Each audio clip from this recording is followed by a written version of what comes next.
Hey everyone, and welcome to our channel where we talk about all things related to slow travel in early retirement. Some of you might slow travel around the world full time, but if you're like us, you might only travel for part of the year and have a home base where you spend the rest of your time.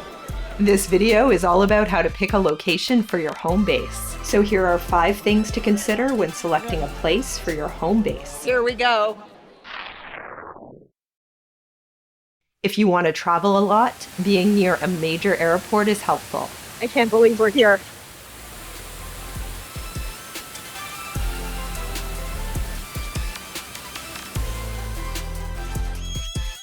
If you end up with a home base that's far away, you'll need to factor in transportation costs of getting to the airport. You might even need to pay to spend the night in a hotel so you can catch a flight the next day, or you might need to pay to put your car in long-term parking so that you can use your car to get yourself to and from the airport. Now, if you're slow traveling and you're only going in and out of the airport once a year, this might not be a big deal. But if you're traveling throughout the year, having a major international airport nearby can make things easier and less costly. Our condo in Vancouver is an easy 20-minute train ride from the airport. This makes it easy for us to start our slow travels or to go visit our families in other parts of Canada.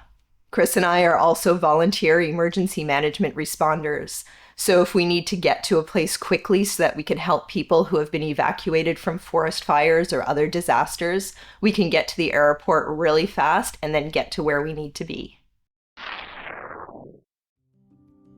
As we get older, health considerations start to become more prominent. If you're living in a rural area or an area that's not very close to a hospital, you'll have to factor in the logistics of getting to the care you need if you do need it. You might be okay with this, but I think it's really important to have a plan to get to the hospital if you need to, and then what you're going to do if you need to have a long-term stay there and it's far from home. I wasn't kidding about catching her. By having our home base near major hospitals and healthcare services, we're much more likely to be able to get any care we might need in the future without having to travel very far. Chris and I only slow travel for about half the year. So when we're near our home base for the other half of the year, we want to have lots of activities and other things we like to do nearby. Chris and I love to get outside so we can do things like hiking and camping. Just gonna have a snack before we go.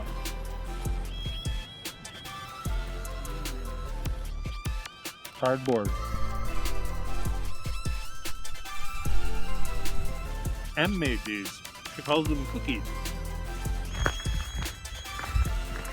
One of the things that I love about spending half our year in British Columbia is the easy access to the mountains that we have. Of course, the activities that you like to do might be quite different than the ones Chris and I like, but my point is to choose a home base that's in a location near the activities that you want to do. And don't forget to factor in things like weather and the climate in general. If you're planning a home base in a place you're already established, then you'll probably have friends or family in the area. But if you're thinking about a home base in a less familiar location, you should consider how you might meet people there. I'm an introvert, so making friends takes time. And if we're constantly slow traveling, then that can take even longer. Studies have shown that friendships play a huge factor in our health and our happiness. Since Chris and I have lived in Vancouver for such a long time, we have good connections here, and that makes it a great choice for our home base.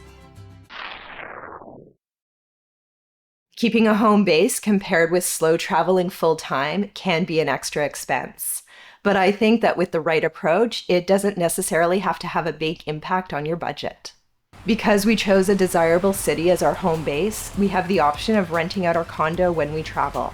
Another alternative is to maintain a small home base in a less expensive location. When you're looking for a location for your home base, it's good to consider things from different angles. Not just the upfront costs of maintaining that home base, but what other living expenses you'll incur in that location, and also if you can generate income from it while you're away. And then you can pick a location that fits within your budget. So airport proximity, access to high-quality healthcare, proximity to your family and friends, close to activities and hobbies that you enjoy, and costs are 5 things that we think you should consider when selecting a home base to support your slow travel lifestyle. If you have other ideas, please share them with us in the comments. And that's our video for today. We will see you in the next one.